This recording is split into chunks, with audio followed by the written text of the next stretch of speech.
Aujourd'hui, 24 novembre 2024. Quelle est l'intention du gouvernement envers les agriculteurs français?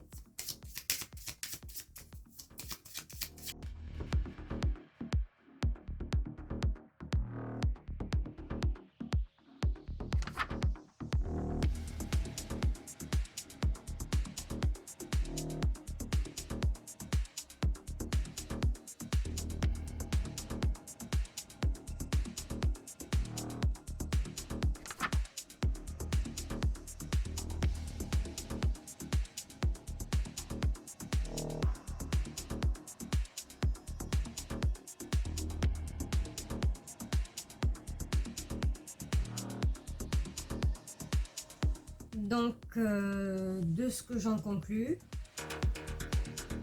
de ce que j'en lis, le gouvernement complote contre les agriculteurs. Ils s'attaquent aux agriculteurs, notamment les petits agriculteurs, pas les industrialisés, pas les gros, donc pas les grosses entreprises. Ils s'attaquent sur eux, en fait, ils se défoulent sur eux.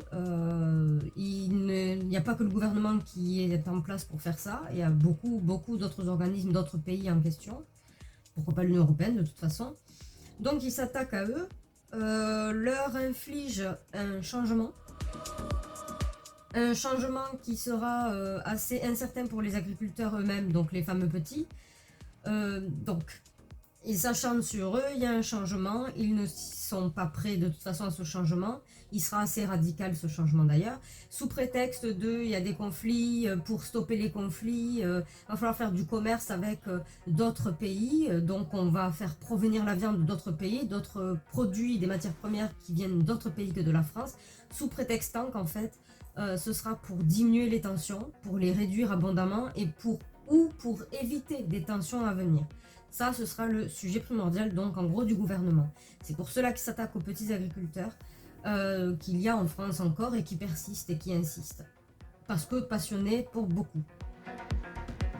Ensuite, pour y parvenir de toute manière, le gouvernement fera en sorte effectivement de ponctionner le plus possible sur ces agriculteurs et surtout faire en sorte que aucun des autres petites entreprises qui pourraient naître des autres générations n'ait envie de faire ce métier-là, parce que de toute façon tu ne pourras pas vivre de ce métier-là. Voilà, donc il s'acharne énormément, ce qui va engendrer beaucoup de manifestations de toute manière. Forcément, le mécontentement des agriculteurs qui se sentent vidés jusqu'à l'os, que l'État ponctionne même au petit denier près, même à ce qui pourrait être nécessaire pour qu'ils vivent, ou survivent plutôt. Donc des conflits, il y en aura, en tout cas des gens mécontents, il y en aura plutôt pas mal. Et les prochaines générations qui souhaitaient de toute manière prendre la relève ou faire la même chose pourquoi pas avec l'idéologie de l'écologie, ma foi, de toute façon, la personne serait en capacité d'avoir sa propre structure agricole, eh ben non, elle ne le fera pas parce que trop petite, trop faible, trop ne suit pas la doxa, quoi. Voilà, il n'y a que les grosses entreprises, gros fournisseurs en fait, qui pourront résister et qui sont bienvenus de toute manière. Parce que si t'es gros, c'est que t'obéis très très bien.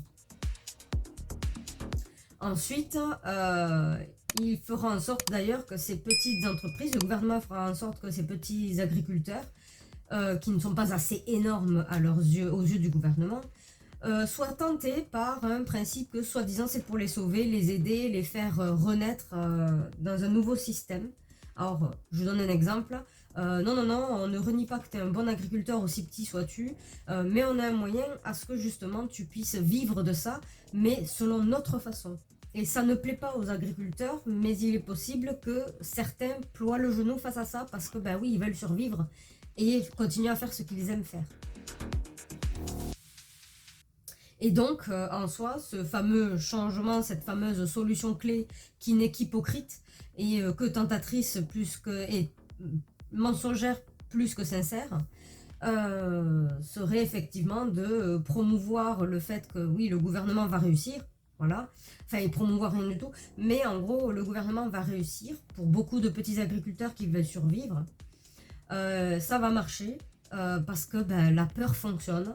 La peur qu'ils perdent à tout jamais le savoir agricole de France. et donc leurs propres petites entreprises. Donc ça va fonctionner. Et par contre, l'abondance sera de ne pas nourrir la France, mais les garder pour exporter à l'étranger. Donc, si je devais en conclure, tout ça n'est fait que pour casser les pieds aux petites entreprises, aux petites structures agricoles. Les très grosses font déjà ce qu'on leur demande, sinon elles ne seraient pas très grosses, très industrielles. Elles font déjà ce qu'on leur demande de toute manière. Mais donc de inciter les petites entreprises à ne pas vouloir nourrir ces locaux, à ne pas vouloir, à ne pas continuer à alimenter ses propres locaux et bénéficier de ce commerce-là local, mais plutôt à vendre à l'extérieur, donc à l'extérieur du pays. Et en échange, nous, les locaux, donc les citoyens français, nous serions nourris d'élevage extérieur de la France. Tout ça sous prétexte pour éviter les conflits, pour éviter les tensions, un bon échange, comme on dit, les bons comptes font de bons amis. Voilà. En gros, c'est ça. C'est la seule chose que je peux sortir là. Un peu long pour sortir ça d'ailleurs. Vous en conviendrez. Du coup, maintenant, j'affirme ou j'infirme?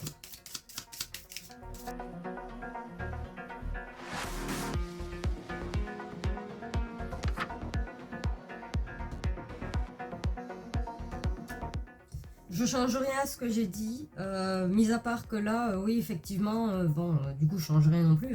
Il n'y a pas que la France, il y a plusieurs pays ensemble, certainement l'Union européenne, pourquoi pas associée à d'autres ensembles de pays.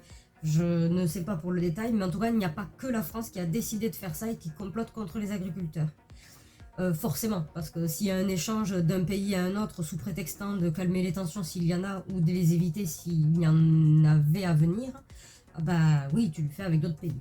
Voilà, donc pas tout seul. Mais tout le reste, je change rien. C'est vraiment qu'un principe commercial très hypocrite envers les petites structures.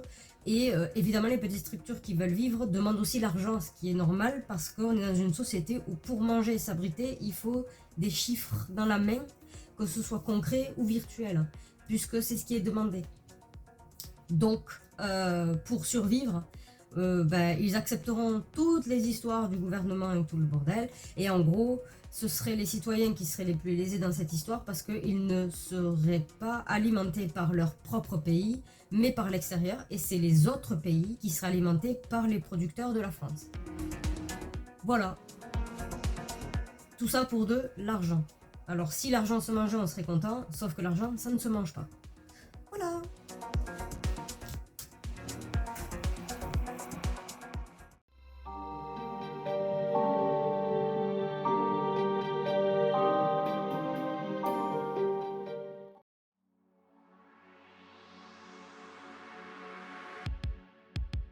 Aux yeux du gouvernement, les agriculteurs locaux doivent disparaître, du moins ne pas vendre leurs produits sur le sol français.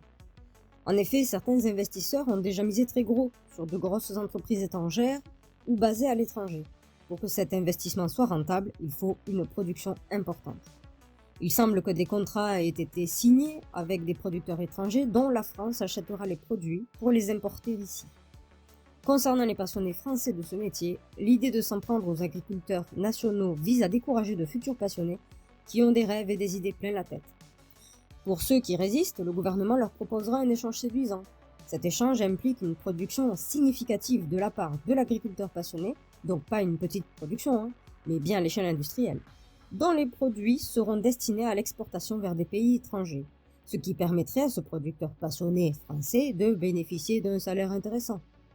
La raison officiellement avancée pour ces nouveaux échanges et contrats commerciaux entre la France et d'autres pays serait « c'est pour éviter les conflits » ou « c'est pour apaiser les tensions entre la France et les autres pays », justifiant ainsi la disparition des produits locaux de nos étals.